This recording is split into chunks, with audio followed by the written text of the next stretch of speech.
Yo tout le monde, bienvenue sur la chaîne de... Et oui Max. On se retrouve pour l'épisode 11 de My Hero Academia. On débute d'emblée, j'espère que vous l'avez vu et que vous êtes en forme, puisqu'on va spoiler dès le début. Puisque l'animé nous spoil dès le début, on va en reparler tout à l'heure, hein. C'est pas le meilleur move d'ailleurs qu'ils aient fait, vous verrez. Réapparition de Jean-Baptiste, Best Genist est en vie en fait. On pensait qu'il était mort mais maintenant, non. En plus, c'est pas genre on voit juste un avion et puis on se dit bah, j'ai reconnu le Seiyu ou genre c'est bizarre. Non, on fait un plan sur son organe. Voilà, et bah, il fait ouais salut, on va débarquer tout. Je suis ok d'accord, bon bah il est pas mort, opening. Ça se passe littéralement comme ça. Et je me suis dit ah ouais on va le voir d'entrée, d'attaque. Par contre, il lui est quand même arrivé un truc, puisque t'as le gars qui pilote, il fait « Ouais, mais vous êtes sûr, parce que vous êtes pas 100% rétabli, chef monsieur, donc je suis pas 100% sûr, moi non plus, du coup. » Et du coup, donc rétabli de quoi rétabli de quoi, en fait?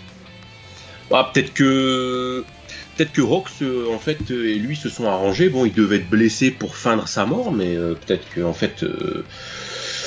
Parce que, est-ce que tu crois vraiment, du coup, vu qu'il revient en vie, à ce que Rox l'ait tué, ou du moins a essayé de le tuer, et en fait il n'est pas mort, parce que personne ne meurt non plus dans cette œuvre apparemment, ou est-ce que c'était tout était orchestré en fait? Il y a des gens qui meurent quand même, puisqu'on voit un cadavre à un moment donné sous une bâtisse, mais c'est des randoms. Sinon il y avait Sir Night Eye, j'y pense, qui était mort. Tout a été orchestré, ouais, je pense, hein, pour que Hawks puisse passer infiltré. Il fallait de toute manière qu'il tue un héros. Peut-être qu'il a été voir le héros en qui il avait le plus confiance à part Endeavor. Parce qu'Endeavor, ça serait trop gros qu'il arrive à le tuer. Et ils ont passé un pacte ou je sais pas quoi. Par contre, ils ont dû récupérer certainement un cadavre. Hein, puisqu'il y avait quand même un sac avec un corps dedans. Qui a été identifié en tout cas par les vilains. Donc comment ça s'est passé, je sais pas encore. On verra. En tout cas, début d'épisode. Identifié et puis à la morgue, il est sorti. Peut-être, on va savoir. On verra bien. Début d'épisode, du coup, Izuku qui est rescue par Shoto. On voit que Shigaraki est totalement possédé du coup par All for One. L'arrivée de Nejire, c'était stylé, qui commence à dégommer Shigaraki. Ida qui arrive en mode ouais, y a Makia qui arrive, les gens, c'est pas pour dire, mais il va falloir faire quelque chose, il va falloir fuir. Donc c'est une scène intéressante parce que ça nous permet du coup de mettre en avant Ida et Nejire pour faire quelque chose. Il y a surtout Nejire qui a fait quelque chose dans cet épisode, Ida je l'ai plus vu parler. Par contre en background, retenez bien ça, on voit quand même qu'Aizawa s'est fait soigner. Donc il a eu un petit bandage sur sa jambe. Ryukyu également, elle s'est fait geler les mains. Parce que rappelez-vous que Shigaraki avait transpercé carrément une main de Ryukyu. Et on voit aussi qu'il y a Grand Torino qui se fait porter comme un petit bébé, comme ça il se fait bercer. Voilà, il a des bandages aussi apparemment le gars. Comment j'ai pas le droit de me faire... T'es en train de dire je suis sénile? Bah ouais. Bon sinon Nejire vénère. Vénère, elle voit son mentor dans un sale état, donc ça c'est... Tant mieux pour le Sénat, on se dit on va avoir de l'action, tu vois, à ce moment-là, je me dis c'est bien. On a aussi Izuku en parallèle qui demande à Ida d'embarquer Bakugo Endeavor, parce que à la base ils se disent ouais, vas-y, on embarque tout le monde. Izuku est compris, Izuku il fait non. De toute façon, il m'en veut à moi, il va me chercher moi je reste ici. Donc toi t'embarques les autres. Moi je reste ici. Ce qui est clairement le plus intelligent à faire. Hein. Après, il y a un autre move qui est intelligent, qui est bien fait dans cet épisode, c'est Shoto qui dit à Nejire. Shoto! Il ignore totalement Ida, hein, qui est censé évacuer les autres. Donc il dit à Nejire, donc la plus forte en présence, on va dire. Vas-y, viens, on les attaque, parce que ce sont les plus frais. Hein. C'est au foot, c'est les deux remplaçants, ils viennent de rentrer, mais ils sont prêts à marquer. Tu vois, moi j'ai ressenti ça comme ça. Hein. Et je me suis dit putain, ils sont chauds, ils vont tataner Shigaraki. Hein.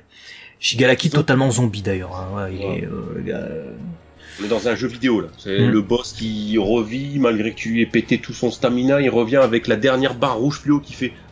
C'est exactement ça en fait. C'est la barre, tu sais, elle est rouge, elle diminue. Tu lui as pété sa barre rouge, elle devient entièrement jaune et avec des traits violets dedans. Et en fait, t'as All for One qui a pris possession de lui. C'est ce qu'on va voir tout à l'heure. Parce que là, on a une autre scène où on repasse sur le combat Ochako versus Himiko. Donc la suite de la semaine précédente, on vous en avait parlé également. Ochako affirme qu'elle est plus forte qu'avant, donc on se dit ah, on va voir ça. Bon bah spoiler alerte, non, on va pas voir grand chose, on va juste voir le satellite, zéro satellite, nouvelle technique avec des câbles et tout ça. Effectivement, elle utilise de nouvelles capacités avec des câbles et tout ça, qui lui permet d'utiliser des objets dans son environnement et d'en annuler la gravité. Donc ça a l'air pratique. Ouais, mais ouais, s'en sert comme arme, mais finalement pas très utile contre un adversaire comme Himiko Toga en fait. Ça, le truc. C'était très, comment dirais-je, leur échange est très spécial en fait. C'est-à-dire qu'il est à la fois hypant parce que c'est une rencontre entre deux femmes, voilà. On n'a pas l'habitude d'avoir ce type de confrontation en parallèle, donc j'ai trouvé ça stylé qu'elles se rencontrent, surtout par rapport aux liens qu'elles entretiennent. Plein d'espoir, je trouve, qui gravitait autour de ce qui allait se passer, et je trouve que c'était un petit pétard mouillé. Alors pas un gros pétard mouillé, attention, mais un tout petit peu, parce qu'en fait, il n'y a pas de réel fight, il n'y a pas de réel affrontement. Il y a l'autre qui croquille le mini All Might que lui a offert Izuku, voilà, donc les deux ils sont dans le même mood in love de Izuku. Elles n'ont pas vraiment discuté en profondeur. Bon, c'est pas le moment, mais je veux dire. Si, moi je trouve qu'elles ont discuté en profondeur. Tout est question de. Avec ces deux non, superflu dans le combat. Si tu veux du tap et de la bagarre, moi je combatte, ouais. C'est sûr, c'est superflu. Mais si tu veux de la profondeur avec ces deux personnages, c'est tout ce que j'ai dit la semaine dernière en fait. Hein. Rematez-vous la review. Je me trouve pas toujours extrêmement explicite dans ce que j'essaie d'exprimer, mais je pense avoir tenté d'amener de la pertinence, hein. Voilà, rematez-vous la review, je vais pas répéter ce que j'ai dit, parce que je pense pareil, hein. Je pense qu'effectivement cette rencontre c'est un peu la rencontre des destinées, et cette phrase elle est pas anodine en mode oui parce qu'on aime on aime tous les deux Izuku et tout ça. Elle est pas anodine parce que Ochako, malgré elle vient de remettre Himiko sur son chemin. Elle avait un doute en fait, Himiko. Pas un doute en mode quoi, elle allait arrêter d'être une vilaine. Non, arrêtons les conneries. Elle tue des gens, elle est comme ça depuis qu'elle est petite, elle a un problème au ciboulot, ça va pas changer. Mais ah non, ça va pas changer. Elle était clairement dans le doute. Qu'est-ce qui fait que comment dire ça, il y a cette différence que vous mettez entre les vilains et les héros, alors que finalement il n'y a pas tant de différence que ça. Vous n'êtes pas justice et tout ça. Ça l'a réaffirmé là-dedans, et je trouve que elle qui était plutôt éloignée au premier abord en tout cas de la bataille, je trouve moi personnellement de l'alliance des vilains, je trouve c'était pas le personnage. Peut-être que c'est ça qu'il a essayé de faire Horikoshi, je me dis. Parce que à la base, Himiko, c'était pas vraiment le personnage qui était en mode oui, les héros sont comme ça, donc il faut se venger d'eux. Je trouve que les héros, ce sont de faux héros, ils ont rien, enfin les vilains n'ont rien à leur envier, etc. Elle était pas trop comme ça, Himiko. C'était vraiment un personnage vraiment à part. Là, j'ai l'impression que la réponse de Ochako, ça va la mener vers cette ligne droite. Parce que finalement, maintenant, elle va se dire oui, d'accord, ok, je comprends. Je dois m'assumer moi en tant que vilaine. T'as compris, le mot il est certes masculin en français, mais t'as compris. Donc ok, puisqu'on est comme ça et puisque j'ai tué et tu me dis d'assumer mes choix c'était de tuer pour avoir des certitudes. Maintenant, non seulement j'ai tué, mais en plus de ça j'ai des certitudes. Ok, j'y vais.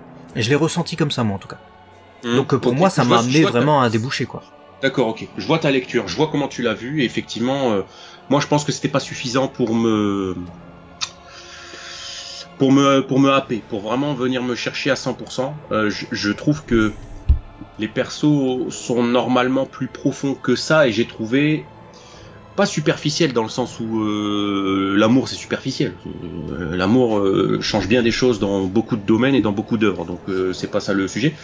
Mais je trouve que Toga c'est un personnage justement suffisamment fort, et elle a été très simplement, je trouve, remise sur le droit chemin. La scène est très courte en fait, et je me suis dit ah ok, bon d'accord, je suis totalement d'accord avec tout ce que tu as dit.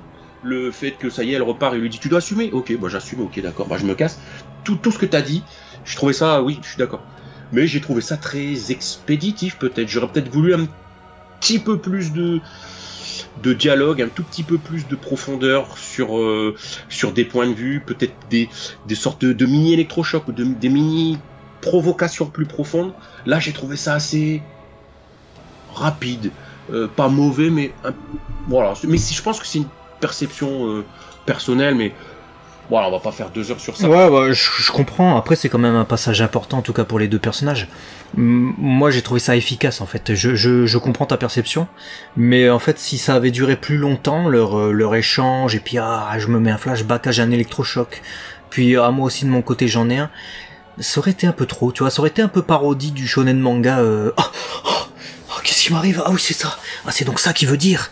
Ça fait un peu ça. Ouais, là, j'ai trouvé que c'était efficace puisque elle est venue chercher une réponse et elle se heurte à un rejet en fait, Himiko.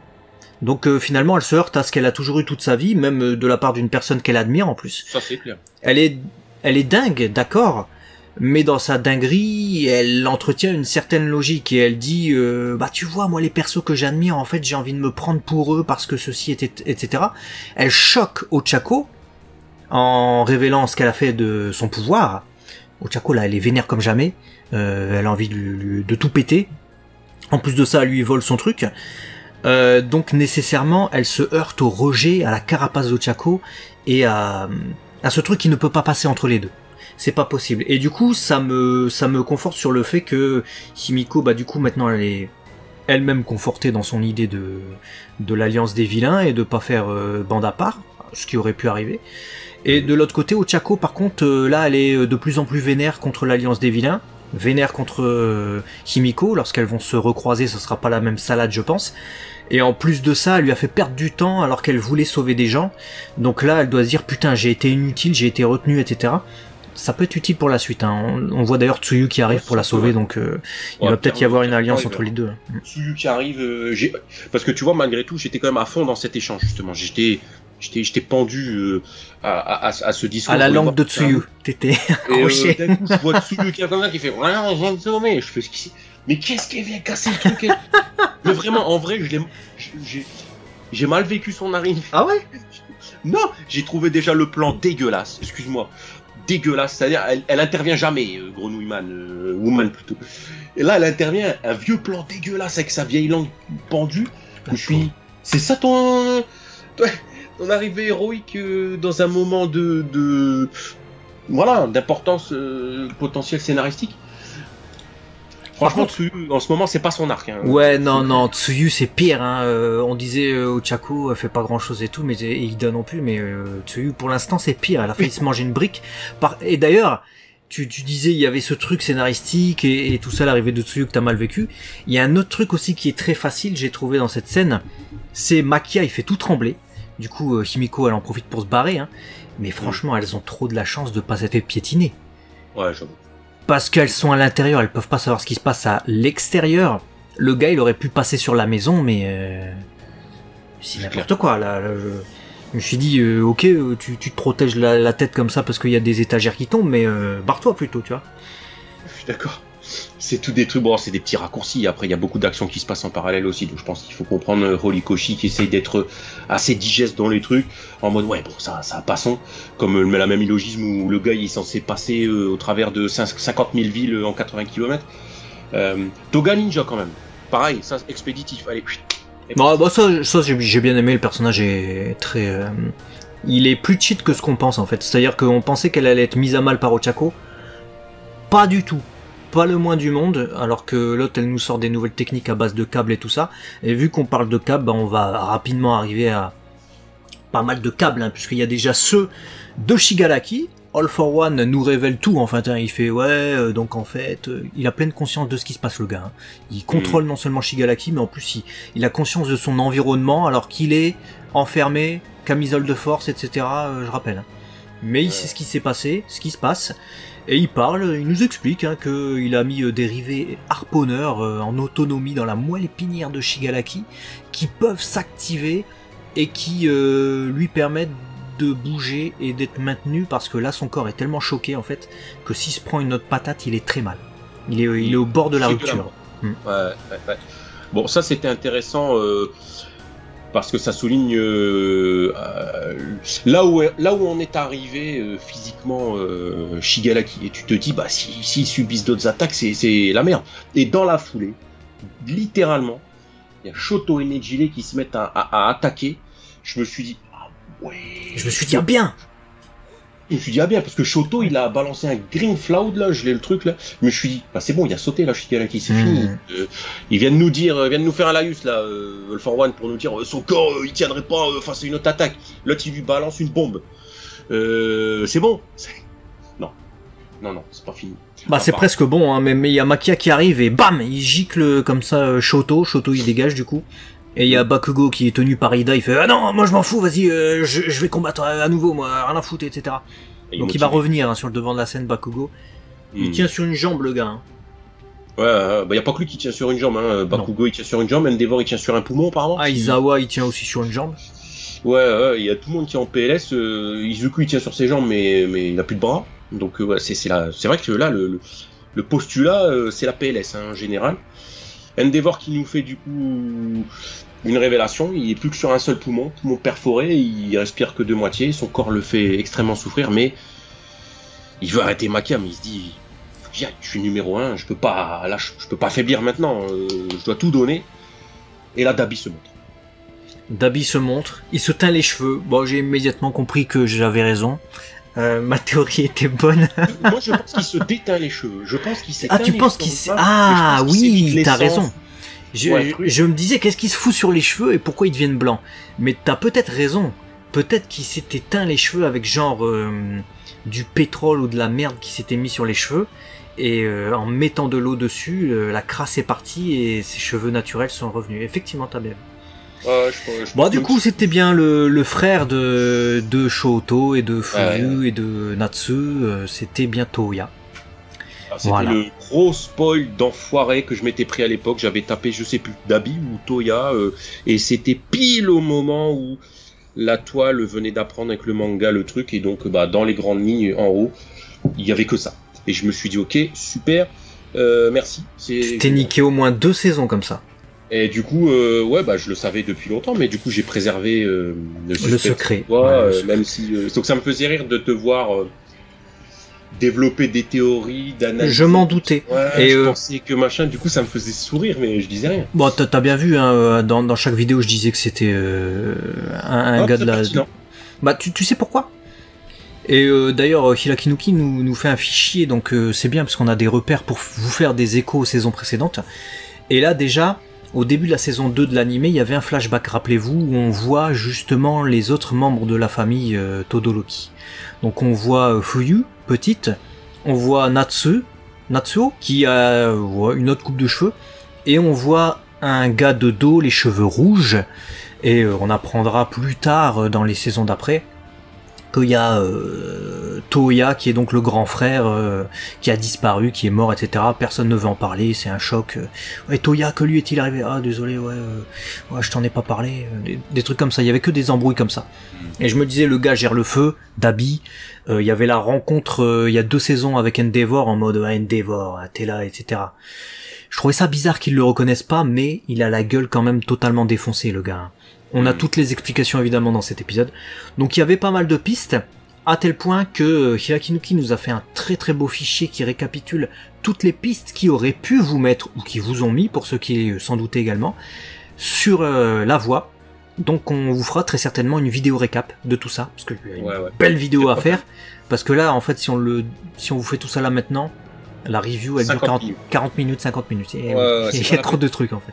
Il y a trop de trucs, et puis ça peut être intéressant justement de faire une vidéo à part en revenant sur les faits, et puis se dire ah ouais c'est vrai, ou ah ouais bah j'avais tilté mais j'ai pas fait lien, machin, ça peut être intéressant. Ouais, carrément. Point de vue et les vôtres aussi. Donc voilà, donc on reviendra sur ce détail là dans une vidéo spéciale. C'est pas pour faire de la pub pour la prochaine vidéo et pour les notes de Hirakinuki, mais même en lisant ses notes, il y a plein de trucs, je me suis dit ah ouais putain on n'avait pas grillé pareil. Ça. Pareil, il y a des trucs hyper importants, et ce n'est pas que le travail de Hirakinuki, c'est le travail de la commu MHA au sens large, et de toutes les idées qui ont gravité autour de ce mystère de l'identité de Dabi, etc. Donc voilà, donc abonnez-vous, prenez le temps de le faire quelques instants, parce que vous êtes encore très nombreux à regarder nos vidéos, mais le pourcentage de personnes qui sont abonnées et non abonnées, c'est pas normal. Vous êtes plus de non abonnés à nous regarder que... c'est pas normal. Ah oui, effectivement, c'est pas normal. Alors, surtout que regardez, ils regardent la télé gentiment. T'as même un gars avec tête de requin. Donc si t'as tête de requin toi aussi et que tu regardes cette vidéo, sache que tu es le bienvenu sur cette chaîne. Il n'y a pas de discrimination. Tu peux tout à fait t'abonner. Donc prends exemple sur eux. D'autant plus que bon, prends pas exemple sur Dabi par contre parce que Dabi c'est quand même le pire des FDP. Parce que il s'est servi. On a enfin l'utilisation de Skeptic qui nous est dévoilée. Il s'est servi de lui pour pouvoir diffuser un message qu'il avait préenregistré à grande échelle en fait, échelle nationale, diffusé dans tout le pays. Du coup, il y a évidemment toute la famille de Endeavor qui voit la news avec Toya qui était finalement toujours en vie. Mais il y a également tous les fans d'Endeavor et également tous les civils, tous ceux qui comptent sur les super-héros, qui découvrent, je vais pas dire qu'ils découvrent cette facette, puisque en fait, en révélant des vérités, Dabi déballe en fait son laïus teinté de touches de vérité et noyé dans du faux évidemment pour faire passer les héros pour des assassins. Il y a un habile montage en plus de Skeptic qui nous montre que le passage où Hawks a tout fait pour arrêter Jean et où il l'a tué du coup. Et du coup comment c'est tourné, c'est un peu comme sur les réseaux sociaux vous savez, hein. Quand il y a quelqu'un qui dit quelque chose, une vidéo ou je sais pas quoi, il prend juste l'extrait qui l'arrange, il dit là il a voulu dire ça, hein, il va t'inventer un postulat et du coup les gens ils font ouais c'est ça d'accord et tout sans savoir le truc. Ça m'a fait beaucoup penser à la manipulation des médias, de l'audiovisuel et tout ça qu'on peut voir à la fois à la télé mais à la fois beaucoup aussi sur les réseaux sociaux dans notre époque. Très clairement, parce qu'en plus de ça, tout son discours, tu l'as dit, pour le rendre crédible, est teinté de choses factuelles pour manipuler la réaction du public. Non seulement on a la réaction des proches, parce que déjà il faut se dire, comment ça se fait, il est vivant, c'est pas possible, même Endeavor ne le croit pas, mais pour appuyer ses propos, il fait, j'ai fait un test ADN et tout machin. Donc le gars il va dans la démarche de devancer les interrogations du grand public, parce qu'il sait qu'il n'aura pas deux fois l'occasion de faire une bonne première, non pas impression, mais manipulation, j'ai envie de dire. Parce que là, c'est clairement de la manipulation à grande échelle. Et donc, il se prémunit de toutes ces choses. Les images, tu as parlé du montage et tout, tu te dis, ouais, il va loin. Mais du coup, ça va tellement loin que la question, c'est quelle va être la réaction du public. Parce que il est intéressant de souligner quand même que plus ça avance au fil des saisons, plus le public, le peuple est fragile quant à la perception des héros. Au début, c'était les héros, c'est les plus beaux, les plus gentils, et au fur et à mesure du déclin d'All Might, des civils qui meurent de plus en plus, des catastrophes qui arrivent, et toutes ces choses-là, le camp d'été, tous les trucs qui sont partis en cacahuète, les civils et tout qui sont malheureusement et les enfants qui y sont passés, tu sentais quand même que le public, bon, les héros ok, mais il y a des trucs, tu vois, la confiance elle était plus au beau fixe, plus à 100%. J'ai pensé la même chose. Ouais, je me suis dit pareil en voyant ces images et en voyant la manipulation de Dabi qui se sert du coup de trucs factuels agrémentés à son esprit de vengeance en fait. Gardez en tête que ce qu'il veut juste faire c'est du mal à Endeavor et se venger et faire tomber la société des héros pour mettre sur le devant la société dont il rêve, la société des vilains, l'alliance et tout ça. Donc je me dis que, enfin à ce moment-là de l'épisode, je me dis effectivement ils sont mal embarqués parce qu'ils vont tous gober ça. Il y a même un discours de l'homme requin qui est avec, alors le petit avec les cheveux roses là qu'on voit, c'était le fan d'Endeavor, rappelez-vous, il est allé le voir pour une dédicace et tout ça dans je sais plus quelle saison. Donc là on le retrouve, il est à fond sur Endeavor et tout, et il découvre ça à la télévision. Endeavor en fait il avait un fils caché, il l'a battu, il l'a toujours rejeté, etc. Et puis en fait il s'est fait passer pour mort, et puis en fait les héros c'est des tueurs, et puis tout ça, et puis ceci. Et t'as le requin, il fait ouais putain, je sais pas quoi dire quand même, toutes ces preuves. C'est comme sur les réseaux sociaux quand les gens ils postent les screens, vous savez quand il y a des batailles entre deux clans et tout ça, et t'observes, tu te dis putain, tu vois, tu sais pas où donner la tête, tu sais pas qui a raison, qui a tort, et tu sauras pas qui a raison, qui a tort. Donc nécessairement les gens qui sont soit dans leur canapé à regarder ça à la télé, soit sur les réseaux et tout ça, ils vont trancher d'eux-mêmes, tu vois. Mais sans savoir en fait, sans avoir les tenants et les aboutissants. Nous, qui les avons par rapport à Endeavor, on a observé son évolution. Donc on est d'accord pour dire que c'est un enfoiré, mais on est d'accord pour dire qu'aujourd'hui, il a tout fait pour faire amende honorable, tu vois. Donc on peut pas avoir le point de vue de Dabi sur ça. Par contre, les civils, eux, c'est un peu plus compliqué. Et à ce moment de l'épisode, je me suis dit oui, ça va être compliqué, ils vont croire ce qu'il dit, parce qu'en plus, il en rajoute, il dit oui, il y a cette vidéo avec Hawks, même lui qui se faisait passer pour un super-héros, regardez, il a tué Jean et tout ça, ce qui est factuel, il l'a tué, mais il l'a tué pour des raisons, c'était l'empêcher justement ses amis de mourir et tout ça. Ça, il va pas le dire évidemment. Mais le truc qui casse tout, le truc qui pour moi a tout niqué, c'est-à-dire pour moi ça a niqué l'ensemble de toute la stratégie et de toute la crainte qu'on pouvait avoir de la stratégie de Dabi justement, c'est de savoir que Best Jeanist était en vie. Parce qu'à un moment donné il fait « Ouais, et puis en plus, ce Hawk c'est si méchant qu'il a tué un de ses semblables, sachez-le, il a tué le numéro 3 des héros, Best Jeanist. » Sauf que nous, on sait que Jean-Baptiste il est en vie, c'était la première scène de l'épisode. Donc tu vois, si on savait pas qu'il était en vie, on aurait pu dire « Putain, il a raison. Il a raison, il a dû le tuer, bah les civils, maintenant qu'ils ont ça, il y a toutes les preuves. Il y a aucun retournement possible. » Bah là, vu qu'on l'a vu en vie début de l'épisode, on se dit bah les civils ils vont voir Best Jeanist, ils vont se dire bon bah t'as dit des conneries Dabi. Voilà, c'est tout, réglé. Au revoir. De son discours va être effacé par un point qui du coup sort comme un mensonge, et du coup tout son discours est du coup potentiellement devenu aussi bien sûr un mensonge.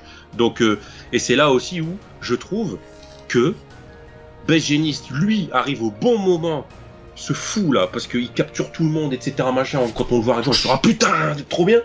Pourquoi, expliquez-moi, les messieurs dames de l'animé, vous avez mis cette intervention au départ de Best Jeanist. Vous nous avez, nous, Anime Oni, totalement niqué le retour de Best Jeanist. Ils ont niqué le truc. Alors dites-nous ce que vous en pensez si vous êtes lecteur du manga. Si vous êtes Anime Oni comme nous aussi, est-ce que vous pensez comme nous ou pas? Mais les lecteurs du manga, vous avez dû être très surpris parce que faut savoir que dans le manga, Hilakinuki nous met l'explication, la scène de Best Jeanist apparaît dans l'épisode d'avant. Là vous allez vous dire, ouais mais attends, il apparaît quand même. Non en fait. C'est-à-dire qu'on a une ombre, on a vraiment une ombre, dans un avion, qui parle. C'est un manga, donc il n'y a pas la voix. On voit juste une ombre qui parle, et puis t'as le gars, il fait, ouais vous êtes sûr, vous êtes remis de vos blessures, tu peux pas savoir qui c'est. Tu peux pas savoir que c'est Best Jeanist. L'animé, ils ont couillé sur deux trucs. Non seulement, ils mettent cette scène début de l'épisode avant l'annonce de Dabi. Donc dès que Dabi fait son discours, c'est bon, il est déjà détruit son discours en fait. Et en plus de ça, il y a la voix. Donc j'entends la voix de Midorikawa, je me dis Midorikawa c'était Best Jeanist, donc il est mort, donc quoi, il fait un nouveau personnage. Mais non, pire que ça, il nous dévoile le gars. On le voit jusque là. Donc on voit tout son uniforme, on fait il est vivant lui. Donc ils ont niqué le truc. Tu peux pas avoir peur du discours, il est détruit d'emblée en fait. Le discours, le fait qu'il va revenir, le fait qu'il va intervenir au bon moment et qu'il va intervenir dans la bataille, parce que vu fait que tu l'as vu, tu l'attends. Alors que si tu n'avais pas vu cette scène, bah tu l'attends pas. T'attends pas ce renfort-là, t'attends peut-être d'autres renforts. Tu te dis, il y a qui comme héros qui peut encore arriver pour aider le game. Mais tu ne penses pas à Best Jeanist. Mais tu viens de le voir en début d'épisode, en mode, allez on va y aller. Et l'autre il fait, vous êtes sûr, monsieur, vous êtes pas encore établi. Donc il est en chemin. Donc en fait, tout est niqué en fait. Son intervention, lui, intrinsèquement, est parfaite. Mais pour nous, bah y a plus d'attente en fait, puisque on s'y attendait, on était préparé, le discours ne tient plus debout. C'est ma grosse déception. J'étais dégoûté. Vraiment, j'ai vu ça au début, je me suis dit, ah non. S'il était intervenu tout de suite début d'épisode et qu'après le reste en découlait, c'était tout, c'était pas très grave. Mais là, vu qu'en fait ça arrive comme une conclusion parfaite à cet épisode pour retourner normalement et arriver comme un twist, un truc. Oh, ouais, ça doit être le twist qui redonne l'espoir au héros d'un côté, et le twist qui nous fait nous dire ensuite dans un second temps, ah finalement il y a peut-être un truc pour contrer la stratégie de Dabi. Or là, bah vu qu'on sait déjà qu'il est là dès le début, bah non, il n'y a pas de twist en fait. Ouais, moi c'est ma grosse déception. Vraiment.